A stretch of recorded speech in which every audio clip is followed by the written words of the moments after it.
Good morning friends. चलिए start करते हैं। तो हम पढ़ रहे थे एंटो का जो आपका कोर्स था, ठीक है, एंटो 311 क्या है, insect pest of field crops and stored grains and there management. तो इसके अंदर हमने पॉलीफेगस पेस्ट पढ़ लिए थे, आपके सिलेबस में 5 पॉलीफेगस पेस्ट है, सबको पढ़ लिया था। उसके बाद हमने पढ़े थे राइस क्रॉप के पेस्ट, ठीक है। अभी हम आज पढ़ेंगे मेज और सोरगम के जो पेस्ट है, दोनों एक एक पेस्ट है, ठीक है, तो उनके बारे में पढ़ेंगे। चलिए स्टार्ट करते हैं। तो फर्स्ट है सोरगम सूट फ्लाई, ठीक है, ज्वार की जो सूट फ्लाई है, सोरगम या ज्वार सूट फ्लाई क्या है, इसके बारे में मैं आपको बता दूं। इस पेज से मेरा खास लगा हुआ है, इसका रीज़न ये है कि मेरा एमएससी का जो टॉपिक था वो इसी पे था, तो इसको बारे में चलिए बात करते हैं। सबसे पहले तो इसका साइंटिफिक नेम, जैसे हर पेस्ट में पढ़ते आए हैं वैसे ही साइंटिफिक नेम, इसके बाद एक एक चीज़ करके फैमिली ऑर्डर बात करेंगे एक एक करके।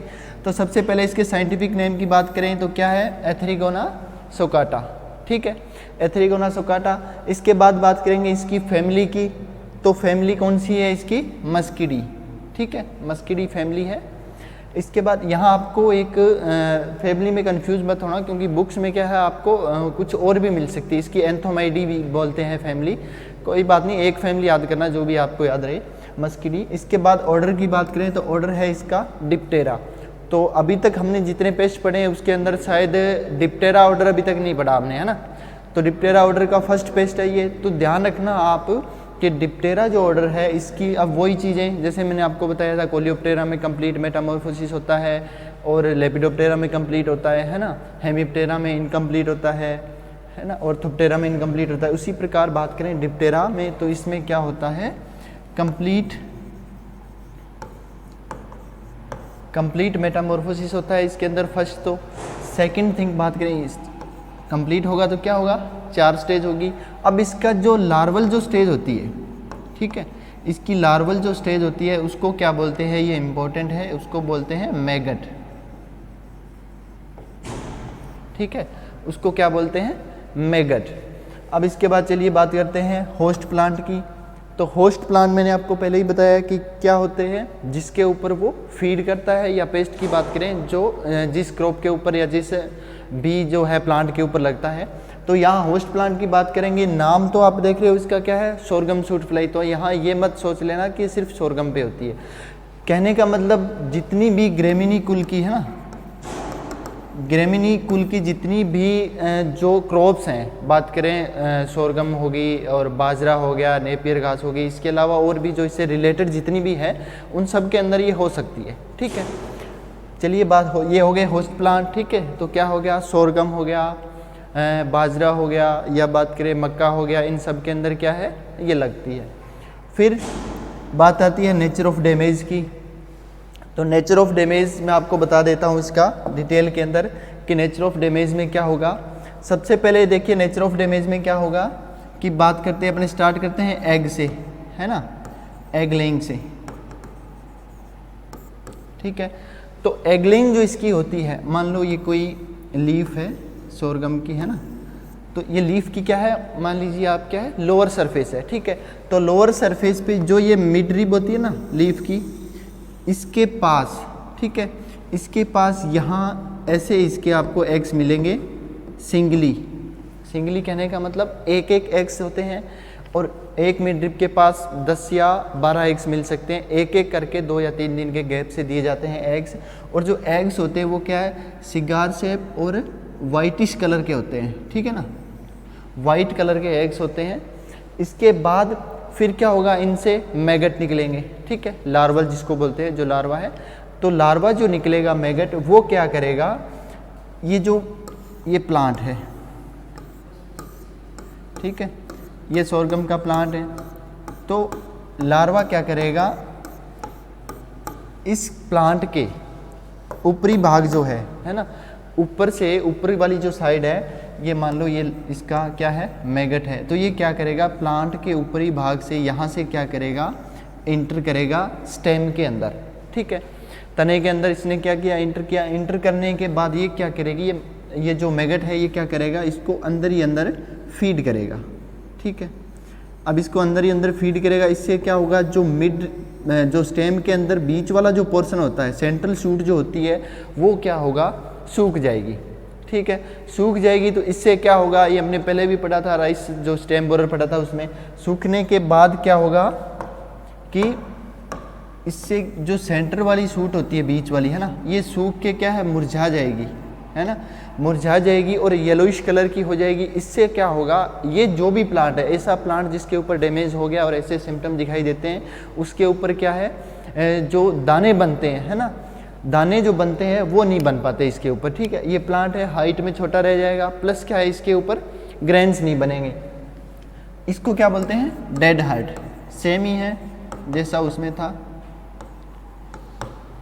तो ये क्या करती है, डेड हार्ट का निर्माण करती है, जो भी मैगट होती है इसकी।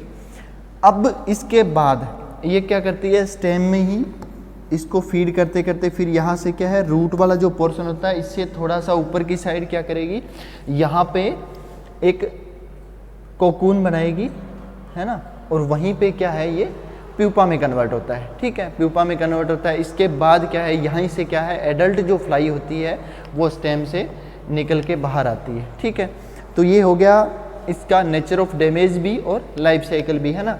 कैसे डैमेज करती है, तो ये क्या है, स्टेम जो होता है, स्टेम के अंदर इंटर करेगी, इंटर करने के बाद क्या है, उसको अंदर ही अंदर से खाती रहती है। स्टेम का सेंट्रल वाला जो पोर्शन होता है वो खोखला हो जाता है, उससे क्या होगा, ऊपर वाली जो सेंट्रल शूट जो होती है वो सूख जाती है कली का, और क्या होता है, डेड हार्ट का निर्माण होता है।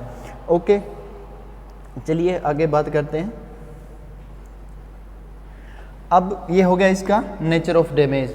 अब नेचर ऑफ डैमेज के बाद बात करते हैं लाइफ साइकिल की। तो लाइफ साइकिल में मैंने आपको बताया क्या है, कंप्लीट मेटामॉर्फोसिस,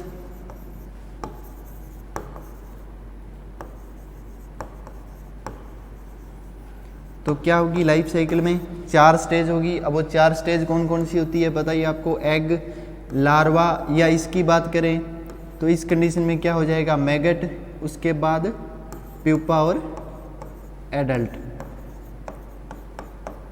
ठीक है, कंप्लीट लाइफ साइकिल होता है। लाइफ साइकिल में 4 स्टेज होती है। अगर बात करें डैमेजिंग स्टेज की, इसकी, इस पेस्ट की, जो डैमेजिंग स्टेज जो होती है वो क्या होती है, मैगट, या फिर लार्वल जो स्टेज होती है, ये नुकसान पहुंच जाती है। अब बात करेंगे एक एक करके एग्स की।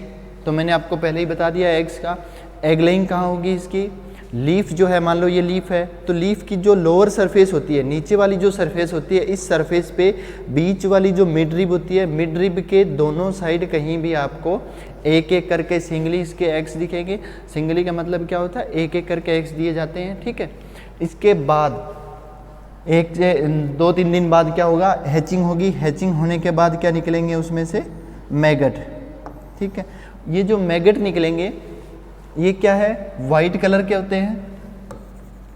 क्या होते हैं, वाइट कलर के होते हैं। ठीक है, और स्टार्टिंग में साइज बहुत छोटा होता है, और फिर ये क्या करते हैं, लीफ से होते हुए धीरे धीरे क्या है, स्टेम के अंदर इंटर हो जाते हैं, और वहीं इनके क्या है, 2 से 3 बार मोल्टिंग होती है। तो 3 बार मोल्टिंग होने के बाद क्या इसका साइज बढ़ जाता है, और उसके बाद क्या होता है, ये आगे चलकर प्यूपा में कन्वर्ट होता है। उससे पहले जो डैमेज पूरा होता है इस पेस्ट के द्वारा, जो कंप्लीट डैमेज जो किया जाता है वो सिर्फ इसी के द्वारा किया जाता है। एडल्ट जो होता है इसका, उसका काम सिर्फ एग लेइंग का होता है, नुकसान नहीं पहुंचाती वो। और एक जो खास बात इस पेस्ट की वो है, जो मैं बता देता हूँ आपको, क्या है कि इसका जो डैमेज जो है ना, वो क्या होता है, विद इन ए मंथ, यानी कि क्रॉप आपने लगा दी। ठीक है, क्रॉप लगाने के 1 हफ्ते के बाद, है ना, आफ्टर 7 डेज या 1 वीक, है ना, 1 हफ्ते के बाद इसका डैमेज स्टार्ट होता है। क्रॉप लगने के 1 हफ्ते बाद इसका डैमेज स्टार्ट होगा, और कब तक होगा, 4th वीक तक। ठीक है, या फिर 28 डेज मान लो, 1 मंथ जो हो गया, है ना, 1 महीने तक क्या होगा, इसका डैमेज होगा। इसके बाद 1 मंथ के बाद इस पेस्ट का कभी भी डैमेज नहीं होता इसके द्वारा। इसका रीज़न क्या है, ये जो शूट फ्लाई होते हैं, इसके जो मैगट्स होते हैं, ये क्या है, प्लांट थोड़ा सा अगर जो प्लांट के टिश्यू है स्ट्रॉन्ग हो जाए थोड़े से, तो उस केस में क्या है उसको फीड नहीं कर पाते। इसलिए स्टार्टिंग जो स्टेज होती है प्लांट की, जब प्लांट बहुत मुलायम होता है जर्मिनेशन के तुरंत बाद, उस कंडीशन में इस पेस्ट के द्वारा सबसे ज़्यादा नुकसान होता है। और 1 महीने के बाद की क्रॉप जो है उसमें आपको इसका डैमेज देखने को नहीं मिलेगा। ठीक है, तो लेट सोवन जो कंडीशन होती है ना, उसमें इसका अटैक ज़्यादा होता है अगर देरी से बुआई करते हैं तो। ठीक है, तो एक तो ध्यान रखना कि देरी से बुआई तो इसका मतलब क्या है, अर्ली सोइंग करनी पड़ेगी, वो जब मैनेजमेंट में पढ़ेंगे तब पढ़ेंगे। ठीक है, तो 1 महीने तक होगा। 1 महीने के बाद क्या होता है, ये सेम अगर आपको लक्षण दिखे, यानी कि आपको डेड हर्ट भी दिखेगा और सेम चीज़ दिखेगी, थोड़ा बहुत डिफरेंस होगा, सेम डैमेज दिखेगा, वो किसका होगा, वो होगा स्टेम बोरर का। इसके जस्ट बाद डैमेज स्टार्ट होता है स्टेम बोरर का। इन दोनों में बस यही डिफरेंस है कि अगर आपको 1 महीने की क्रॉप तक उसमें डैमेज दिखता है, इसका मतलब क्या है, वो शूट फ्लाई है। अगर उसमें 1 मंथ के बाद क्रॉप में आपको ये सब सिम्टम दिखाई देते हैं, तो इसका मतलब क्या है, वो डैमेज जो हुआ है किसके द्वारा हुआ है, स्टेम बोरर के द्वारा हुआ है। ठीक है, तो ध्यान रखना 1 मंथ तक ही इसका डैमेज होता है। ये हो गया मैगट। ठीक है, 3 मोल्टिंग होगी। 3 मोल्टिंग के बाद क्या होगा, ये बाद में पूरा जो है एक मेच्योर जो है मैगट तैयार होगा, और वो क्या करता है, बीच ही बीच में जो है स्टेम को खाता रहता है, डेड हर्ट का निर्माण करता है। ठीक है, सेंट्रल जो शूट होती है वो सूख जाती है।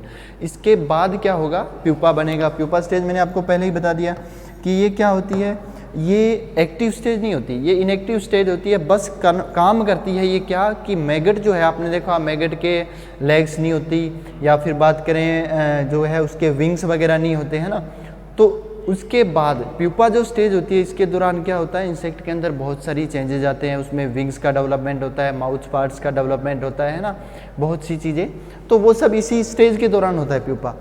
तो एक तो ये क्या है, विद इन स्टेम, ये मैंने आपको पहले ही बता दिया कि प्यूपा जो बनेगा वो कहाँ बनेगा, स्टेम के अंदर ही।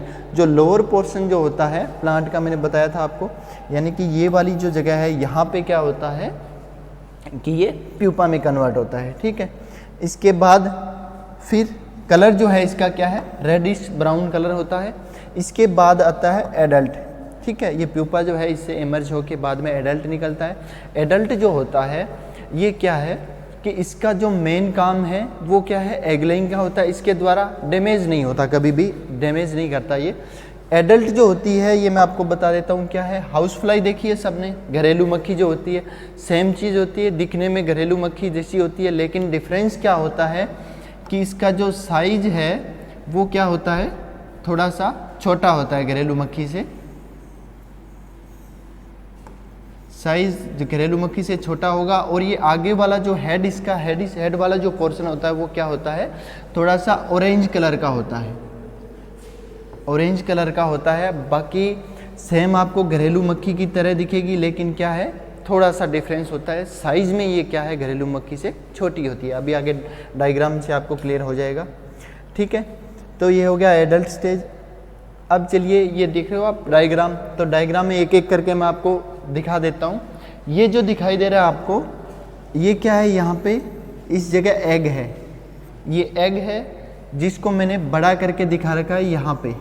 ठीक है, ये दिखाई दे रहा है आपको, ये क्या है, इसका एग है। और बड़ा करके दिखा देता हूँ अगर किसी को नहीं दिख रहा हो। ये जो है ये क्या है, इसका शूट फ्लाई का एग है। ठीक है, ये मेरे खुद की ली हुई फोटोज है, क्लिक की हुई। अब इसके बाद जो है देख रहे हो आप, ये क्या है, इसको बोलते हैं डेड हार्ट। दिख रहे हैं सिम्टम, क्या है, बीच वाली जो कलिका है ना, सेंट्रल शूट जो है बीच वाली, ये क्या है, सूख जाती है पूरी तरह से, है ना, सूख जाती है। और इसको जब हम निकाल के देखते हैं, अब आप इसको क्या है, पुल करके देखोगे, थोड़ा सा खींच के देखोगे, तो ये क्या है, आसानी से ऊपर उठ जाती है ना, निकल के बाहर आ जाएगी। अब इसको आप जब आप रोल आउट करके देखोगे, है ना, अंदर से खोल के जब देखोगे, तब इसके अंदर आपको इसके मैगट जो है वो चलते हुए दिखाई दे देंगे, है ना।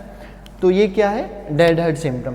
ये मक्खी है, ठीक है, जो शूट फ्लाई की बात कर रहे हैं वही है। दिखने में हाउस फ्लाई जैसी दिखती है, साइज़ में थोड़ी छोटी होती है। यहाँ तो बहुत बड़ा दिख रहा हुआ साइज़, लेकिन साइज़ में क्या है, बहुत छोटी होती है। और जो हेड वाला जो पोर्शन होता है, आगे इसका दिखाई नहीं दे रहा है इस फोटो में, वो क्या होता है, थोड़ा सा ऑरेंज कलर का होता है।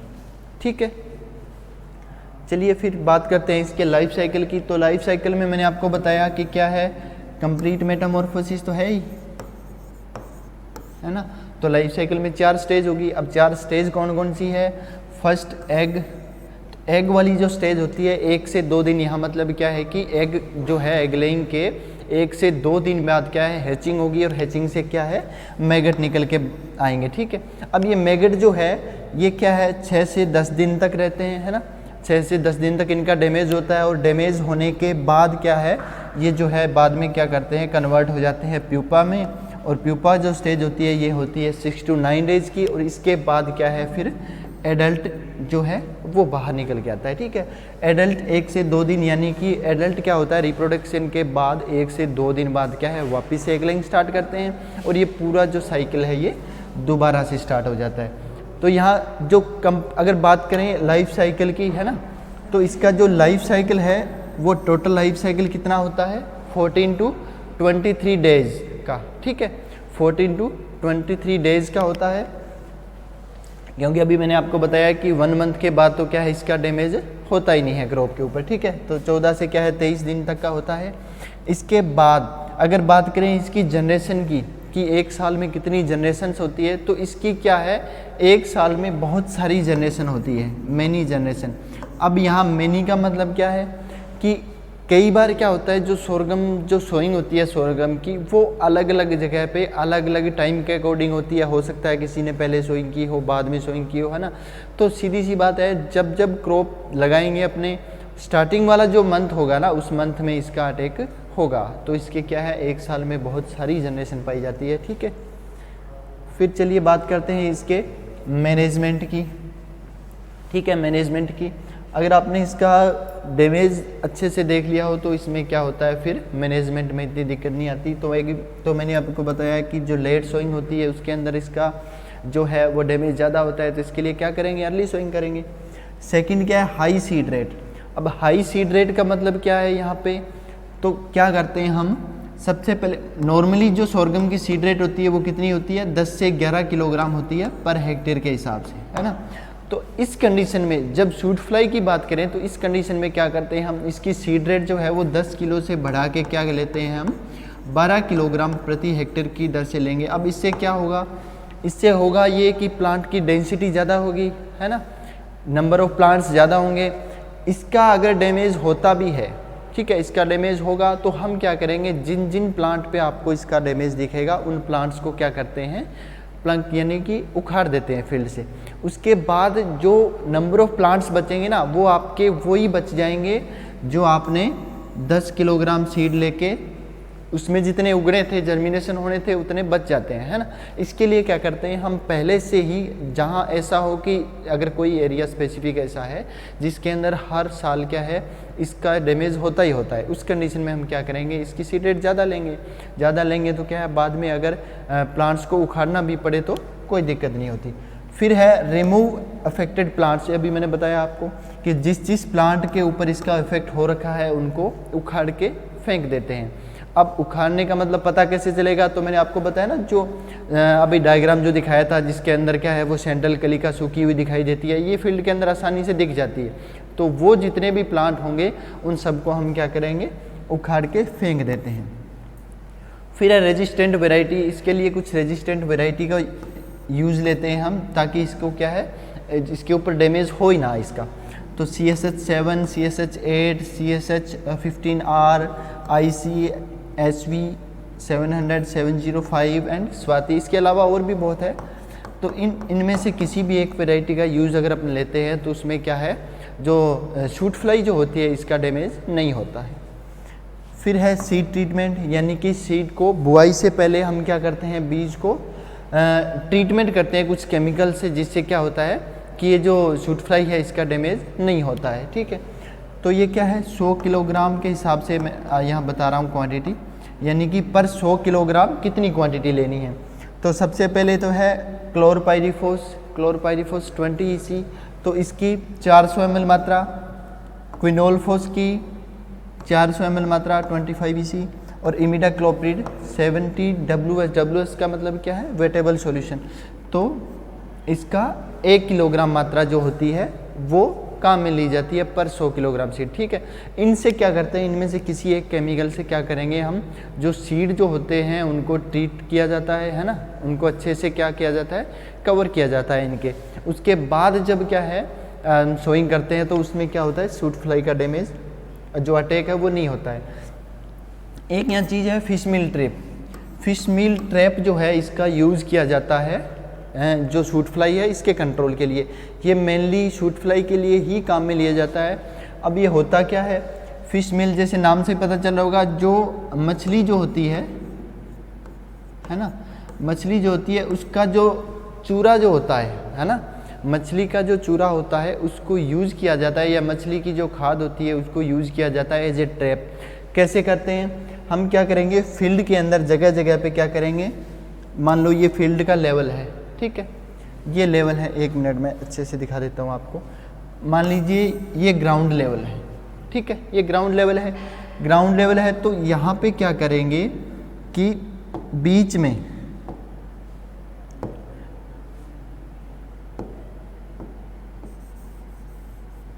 यहाँ पे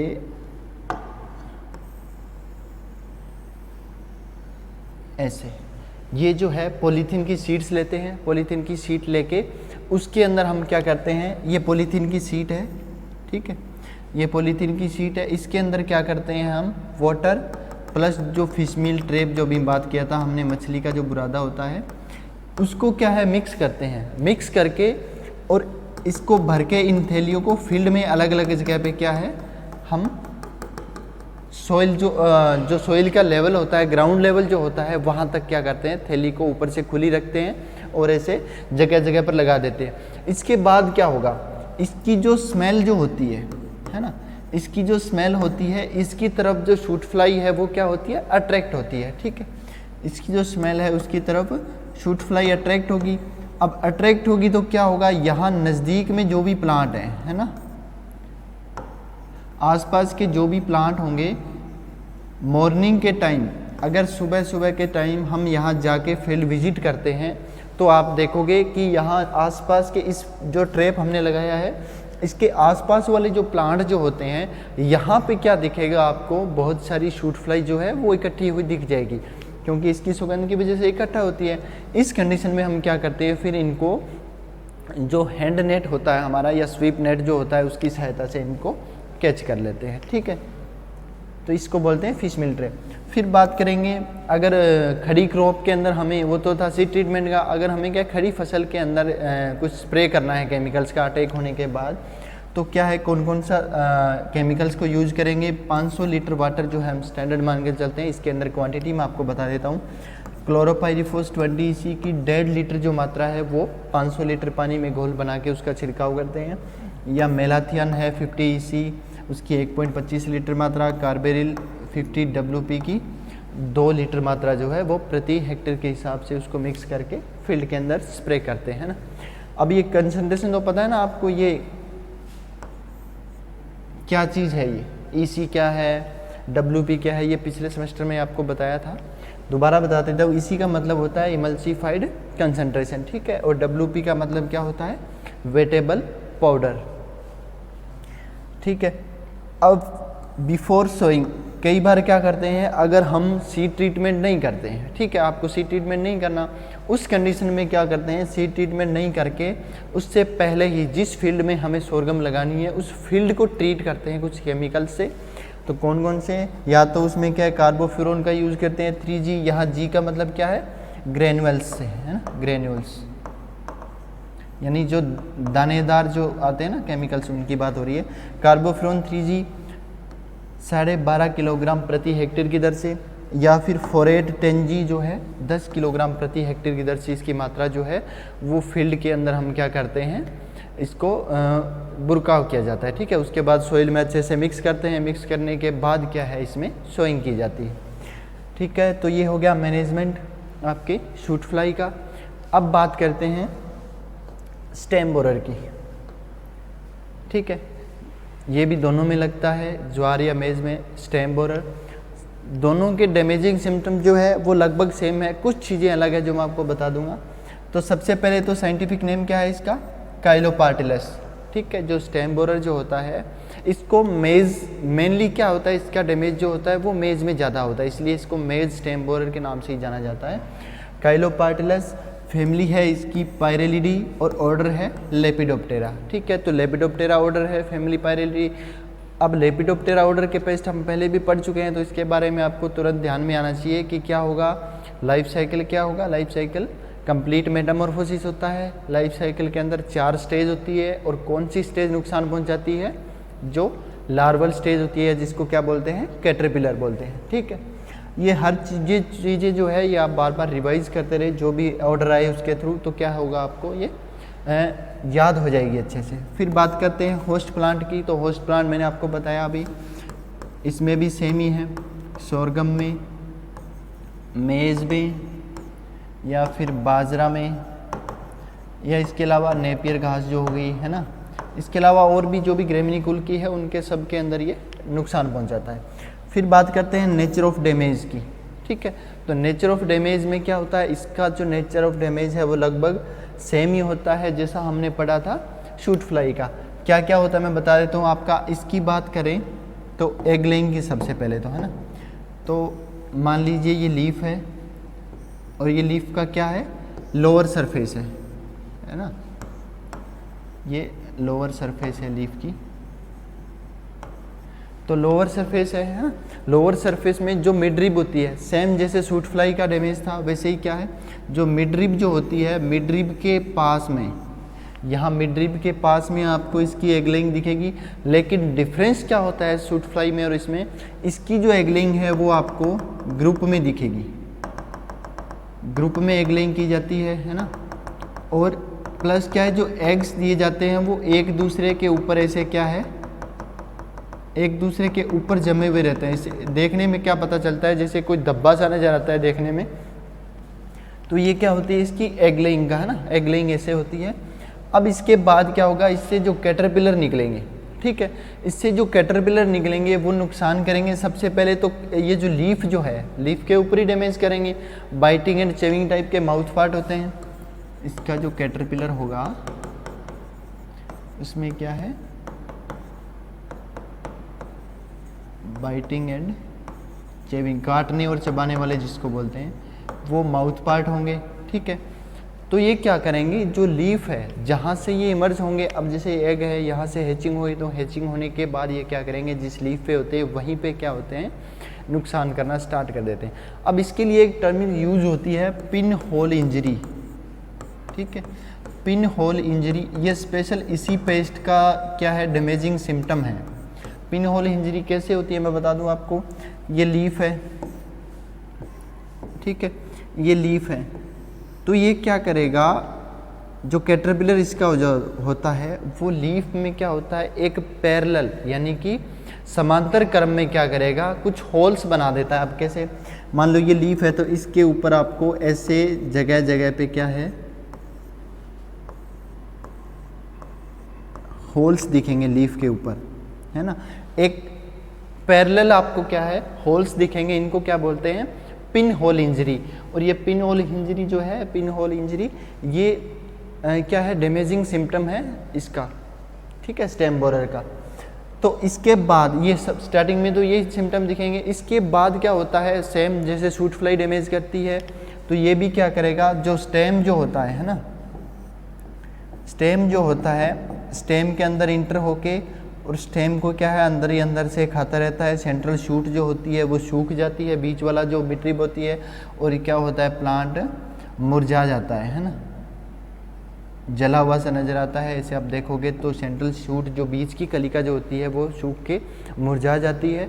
देखने में ये सेम दिखेगा आपको जैसे सूट फ्लाई का डैमेज होता है, लेकिन इनमें डिफरेंस क्या, मैंने आपको पहले ही बता दिया। ये जो डैमेज आपको दिखेगा ये क्या है, आफ्टर 1 मंथ दिखेगा, 1 महीने के बाद दिखेगा।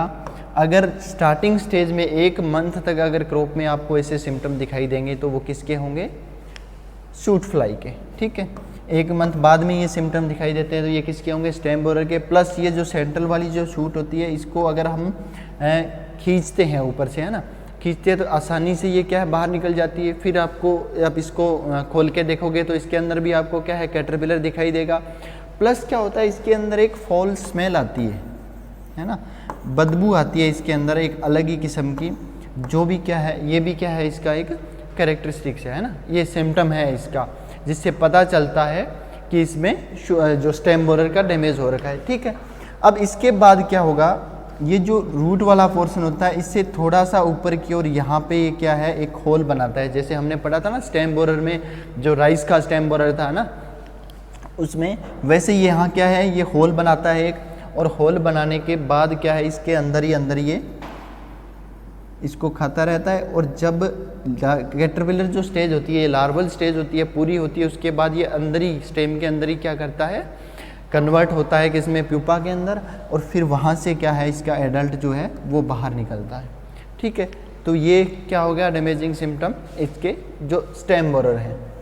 ठीक है, प्लस लाइफ साइकिल भी मैंने आपको बता दिया है इसका। चलिए देखते हैं आगे। तो ये हो गया इसका नेचर ऑफ डैमेज। ठीक है, अब लाइफ साइकिल की बात करें तो अभी मैंने आपको बताया लाइफ साइकिल क्या है, लेपिडोप्टेरा ऑर्डर है, कंप्लीट मेटामॉर्फोसिस होता है। लाइफ साइकिल में 4 स्टेज होती है। ठीक है, 4 स्टेज कौन कौन सी, एग, लार्वा, प्यूपा और एडल्ट। ठीक है, अब बात करेंगे एग स्टेज की। तो एग का मैंने आपको पहले ही बता दिया कि क्या होगा, लीफ के ऊपर लोअर साइड में, है ना, लोअर साइड में बीच वाली जो मिडवेन जो होती है उसके आसपास दोनों तरफ क्या होता है, ग्रुप में एगलिंग होगी। ठीक है, और दिखने में क्या है, एक स्पॉट धब्बा सा दिखाई देता है। ठीक है, तो ये क्या हो गया इसके एगलिंग। अब बात करेंगे लार्वा की। तो लार्वल में आपको बता दूं मैं, स्टार्टिंग में जब एग से हैचिंग होती है उसका साइज होता है 2 mm, कलर इसका भी वाइट ही होता है, डल वाइट, यानी कि मटमेला सफ़ेद रंग का सा कलर होता है इसका। ठीक है, इसके बाद क्या होता है, धीरे धीरे इसका कलर चेंज होता है और बाद में क्या है, भूरा होने लगता है। तो 2 mm। इसके बाद क्या है, मोल्टिंग होने के बाद 3 से 4 मोल्टिंग होती है इसके अंदर भी। उसके बाद क्या होगा, इसका साइज जो है वो बढ़ के कितना हो जाता है, 27 mm के आसपास हो जाता है। इसके बाद ये क्या करता है, जो लार्वा या कैटरपिलर मैंने आपको बताया, डैमेज इसका बता दिया मैंने आपको कैसे डैमेज करता है ना। स्टार्टिंग में तो क्या करेगा, एग से हैचिंग होने के बाद जो लीव्स जो होती है ना, लीफ को खाएगा और वहाँ पे क्या है, पिन होल इंजरी करेगा, है ना। पिन होल इंजरी आपको दिखाई देगी। पैरेलल लाइंस में क्या है, आपको जो है स्पॉट्स दिखेंगे, इसके होल दिखेंगे। इसके बाद क्या होता है कि ये स्टेम में इंटर हो जाता है। स्टेम में इंटर होने के बाद फिर डेड हार्ट का निर्माण करता है। डेड हार्ट का निर्माण ये भी करता है, सेंट्रल कलिका सूख जाती है, डेड हार्ट का निर्माण शूट फ्लाई भी करती है। इसके बाद जो प्यूपा जो है ये स्टेम के अंदर ही बनता है, जैसे शूट फ्लाई में था वैसे ही इसका प्यूपा भी क्या है, स्टेम के अंदर ही बनता है। बाकी मैंने आपको बता दिया कि ये क्या करता है, यहाँ पे प्यूपा जो है बनने से पहले स्टेम की लोअर साइड पे क्या करेगा, एक होल बनाएगा और इसके अंदर क्या है, फिर वो अंदर ही अंदर क्या है, प्यूपा में चेंज होता है और फिर इसी होल से क्या है, जो एडल्ट है वो निकल के बाहर आता है। ठीक है, फिर इसकी कलर की बात करें तो स्टार्टिंग में वाइट कलर होता है, जो बाद में क्या हो जाता है, डार्क ब्राउन कलर हो जाता है। और इसकी साइज़ जो है प्यूपा की वो 10 to 13 mm तक होती है। फिर बात करते हैं इसके एडल्ट की। तो एडल्ट की बात कर रहे थे। एडल्ट की अगर बात करें तो ये क्या है, लाइट येलो कलर का होता है स्टार्टिंग में। ठीक है, और प्लस क्या है, सूडो स्नाउट। अब यहाँ लिखा हुआ है मैंने सूडो स्नाउट। स्नाउट का मतलब क्या होता है, वैसे तो हिंदी में इसका मतलब होता है सूंड। स्नाउट का मतलब क्या होता है, सूंड जिसको बोलते हैं, है ना। लेकिन इसका मतलब क्या है, इसका जो एडल्ट जो होगा ना, उसके आगे क्या है, आगे की तरफ एक सूंड टाइप निकला रहता है, यानी कि माउथ पार्ट्स जो होते हैं वो क्या है, स्ट्रेट फॉरवर्ड होते हैं, ना। स्ट्रेट फॉरवर्ड होते हैं, आगे की तरफ निकले रहते हैं। इसको क्या बोलते हैं, इसको सूडो स्नाउट बोलते हैं। जैसे विविल्स जो होते हैं उनके अंदर स्नाउट्स होती है, वो रियल स्नाउट्स बोलते हैं उसको, लेकिन इनके अंदर क्या है, सूडो स्नाउट्स होती है, यानी कि आभासी जो है वो आभासी सूंड कह सकते हो आप इसको, वो होती है। ठीक है, तो इसके बाद बात करते हैं, जो डायग्राम में आपको दिखा देता हूँ इसका डैमेज कैसे होता है। तो फर्स्ट जो मैं आपको बता रहा था, पिन होल इंजरी, तो ये दिखाई दे रहा है सबको, पिन होल इंजरी। ये लीफ के ऊपर आपको दिख रहा होगा कि ये जो होल जो बने हुए हैं दिखाई दे रहे हैं लीफ के ऊपर, ये होल जो बने हुए हैं ये किसके द्वारा किए गए हैं, ये देख रहे हो आप, ये क्या है, पैरेलल, यानी कि जो लीफ है उसमें पैरेलल एक समांतर क्रम में बने हुए हैं। ये किसके द्वारा की हुई इंजरी है, ये स्टेम बोरर, ये इसका डैमेजिंग सिम्टम है स्टेम बोरर का, कि ये कैसे डैमेज करता है। ठीक है, तो ये तो होगी बात पिन होल इंजरी की। अब बात एडल्ट जो है, ये देख लो, इसका एडल्ट दिखाई दे रहा होगा, ये जो आगे की तरफ आपको दिखाई दे रहा है ना, इसको ही बोलते हैं सूडो स्नाउट, सूडो स्नाउट। अब बात करते हैं, ये हो गया एडल्ट इसका। एडल्ट के बाद जो कैटरपिलर इसका जो है, ये दिखाई दे रहा है सबको, ये क्या है, इसकी कैटरपिलर स्टेज है। कैटरपिलर क्या करता है, स्टेम, ये दिख रहा है स्टेम आपको, इस स्टेम को क्या है, खोला गया है बीच में से, है ना, स्टेम है।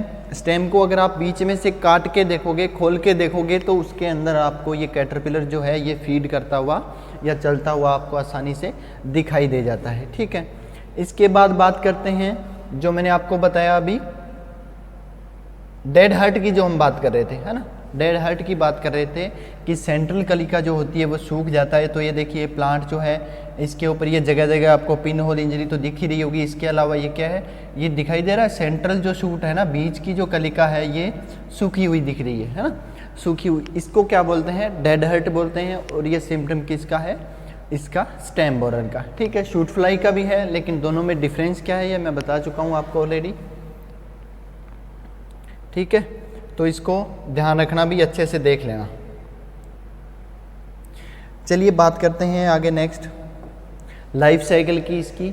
तो लाइफ साइकिल में इसके क्या होता है, कंप्लीट लाइफ साइकिल होता है। मैंने आपको पहले बताया लेपिडोप्टेरा में लाइफ साइकिल में 4 स्टेज होगी। अब वो 4 स्टेज कौन कौन सी होगी, तो एग, सबसे पहले तो एग में क्या है, इसका लाइफ साइकिल जो टाइम होता है वो 2 to 5 डेज, यानी कि 2 से 5 दिन बाद क्या होगा, एग से लार्वा निकल के बाहर आता है। ये लार्वा जो होता है इसका नॉर्मल अगर बात करें टाइम होता है 21 to 28 डेज। ठीक है, 21 से 28 दिन का।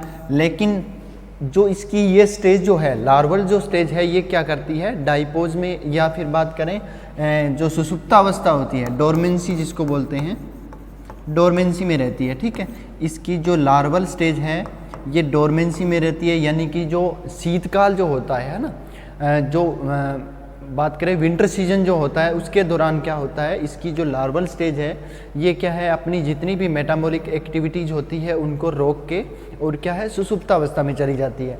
तो इसका जो टाइम है वो कितना हो जाता है, 193 डेज तक का क्या है, एक्सटेंड हो जाता है। इसके बाद क्या होगा, विंटर सीजन जैसे ही निकलेगा, थोड़ा सा जो है टेम्परेचर वापस से इंक्रीज होगा या अनुकूल होगा इनके, तो क्या होगा कि ये वापस से इसका डैमेज स्टार्ट हो जाएगा और ये बाद में क्या है, प्यूपा में चेंज हो जाता है। ठीक है, प्यूपल स्टेज होती है 4 to 6 डेज की। ये मैंने आपको बता दिया, विद इन स्टेम ही होगा, या तो स्टेम के अंदर या फिर क्या है, जो स्टेम के आसपास या फील्ड में अदर जो क्या है, ग्राउंड लेवल पे जो भी स्टबल्स जो हैं उन पे भी इनके क्या है, जो स्टेज है वो प्यूपा में बदल सकती है। इसके बाद बात करते हैं एडल्ट की। तो एडल्ट जो होता है वो 2 से 3 दिन बाद, यानी कि जो रिप्रोडक्शन होता है उसके 2 से 3 दिन बाद वो क्या है, एग लेइंग स्टार्ट कर देता है। और यही लाइफ साइकिल इसका चलता रहता है। 1 साल के अंदर इसकी 4 से 5 जनरेशन पाई जाती है। टोटल लाइफ साइकिल जो होता है इसका वो 29 to 41 डेज होता है नॉर्मली, है ना, 29 to 41 डेज। अगर ये डोरमेंसी के अंदर चला जाता है तो क्या है, ये इंक्रीज हो जाता है, बढ़ जाता है, क्योंकि 193 डेज तक तो इसकी लार्वल स्टेज ही बनी रहती है। चलिए बात करते हैं इसके मैनेजमेंट की। तो सबसे पहले अभी मैंने आपको बताया कि इसकी जो लार्वल स्टेज है या फिर लार्वल स्टेज जो है वो क्या करती है, विंटर सीजन में स्टबल्स जो भी जो क्रॉप के अंदर आपको फील्ड के अंदर और स्टबल्स दिखेंगे, है ना, तो उनके अंदर क्या है, ये उस पर चली जाती है और सुसुप्तावस्था में चली जाती है। या फिर बात करें इसकी प्यूपल स्टेज जो है वो कई बार उसमें बनती है। तो इस कंडीशन में हमें क्या करना चाहिए कि क्रॉप के अंदर जितने भी स्टबल्स हैं, है ना, क्रॉप हार्वेस्ट होगी उसके बाद भी क्या, जितने भी स्टबल्स होते हैं उनको क्या करते हैं, हम उखाड़ के फेंक देते हैं। फिर सेकंड है लाइट ट्रैप। तो इसका जो एडल्ट है ना, प्रोड किट जो है हमने उसमें भी पढ़ा होगा राइस स्टेम बोरर में, वैसे ही क्या है इसका एडल्ट जो है वो क्या है, लाइट की तरफ अट्रैक्ट होता है, इसलिए हम क्या करते हैं, लाइट ट्रैप का यूज़ करके भी इसको पकड़ सकते हैं। थर्ड थिंग जो क्या है, अगर हम मिक्स क्रॉप लें, है ना, क्योंकि ये जो है आप इसमें दोनों तीनों चीज़ें देखी गई है कि अगर इसको सोरगम जो है अकेली सोरगम में देखा जाए तो इसका डैमेज ज़्यादा होता है, अगर सोल क्रॉप है मेज़ की तो भी इसका जो डैमेज ज़्यादा होता है। लेकिन अगर हम मिक्स क्रॉप लें, ठीक है, यानी कि जो सोरगम और मेज़ है अगर इनको हम मिक्स्ड क्रॉप के रूप में लें, है ना, दोनों को एक साथ बोएं तो इसका डैमेज जो है वो कम होता है, ठीक है, ऐसे रिसर्च में पाया गया। इसलिए हम क्या करते हैं, इसको मिक्स्ड क्रॉप के रूप में यूज़ लेते हैं। फिर बात करेंगे रेजिस्टेंट वेराइटीज़ की, तो रेजिस्टेंट वेराइटी है कुछ E302, 303, IS2205, ICSB 700, है ना, ये सब क्या है, इसकी रेजिस्टेंट वेराइटी है। अगर इनको लगाएं तो इनके अंदर क्या है, स्टेम बोरर का डैमेज नहीं होता है। फिर है स्प्रे, ठीक है, स्प्रे की बात करें यानी कि खड़ी फसल के अंदर अगर हमें मैनेज करना है इनको तो उस कंडीशन में क्या करते हैं, स्प्रे करते हैं। नीचे कुछ केमिकल्स दिए गए हैं, इनका 150 लीटर ऑफ वाटर के अंदर सॉल्यूशन बना के स्प्रे करते हैं। तो सबसे पहले तो साइपरमेथ्रिन है 100 ml, फेनवेलरेट 20 EC 100 ml, या फिर कार्बेरिल 50 WP क्या है 500 ml। इनको क्या है 150 लीटर वाटर जो है उसके अंदर घोल बना के क्रॉप के ऊपर छिड़काव किया जाता है। फिर बात करेंगे आगे ग्रेनुअल्स की, कुछ ग्रेनुअल्स हैं, है ना, जैसे लिंडेन 6% है ना, लिंडेन 6% ग्रेनुअल्स जो होते हैं उनकी 20 किलोग्राम मात्रा हम क्या करते हैं, सोइंग से पहले, है ना, सॉरी सोइंग के बाद 15 से 20 जो है वो डे आफ्टर सोइंग, इसका मतलब क्या है DAS का, डेज आफ्टर सोइंग, यानी कि बुआई के 15 से 20 दिन बाद हम क्या करते हैं, लिंडेन जो 6% ग्रेनुअल्स होते हैं इनकी 20 किलोग्राम मात्रा प्रति हेक्टेयर के हिसाब से क्या करते हैं उसमें फसल में डालते हैं जो फील्ड है उसके अंदर। फिर बात करेंगे नेचुरल एनिमीज़ की, यानी कि प्राकृतिक शत्रु जो इसको कंट्रोल करते हैं या मैनेज करते हैं।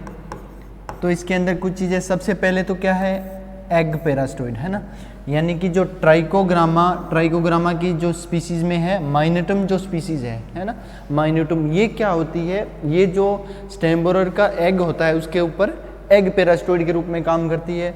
इसके अलावा ब्रेकॉन जो है, ब्रेकॉन चाइनेसिस, ये भी क्या है, इसके ऊपर एग पेरास्टोइड के रूप में रहते हैं, यानी कि ये क्या करते हैं कि स्टेम बोरर के जो एग्स होते हैं इनके एग्स के अंदर अपना एग दे देते हैं, है ना, ये जो भी पेरास्टोइड होंगे ये क्या है, इनके एग्स के अंदर अपना एग दे देंगे, तो इससे क्या है, ये एग जो है वो पेरास्टाइज हो जाते हैं, है ना, और इनसे क्या है लार्वल स्टेज नहीं बन पाती।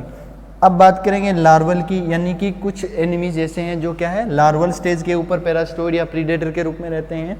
तो एक तो एपेंटलिस फ्लेविपेस और एक जेंथोपिनापा स्पीसीज़, ये जो है ये क्या करती है, इसकी जो लार्वल स्टेज जो होती है उसके ऊपर क्या करती है, एज ए प्रीडेटर के रूप में या पेरास्टोइड के रूप में उसको नुकसान पहुंचाती है। तो इससे क्या होगा, इसीलिए इनको नेचुरल एनिमीज बोलते हैं, क्योंकि ये क्या है खुद ही होते हैं ना, प्रकृति नेचर के अंदर पहले से विद्यमान होते हैं, और इनसे क्या होता है हमें तो फ़ायदा होता है लेकिन जो पेस्ट होता है उसको ये कंट्रोल भी करते हैं।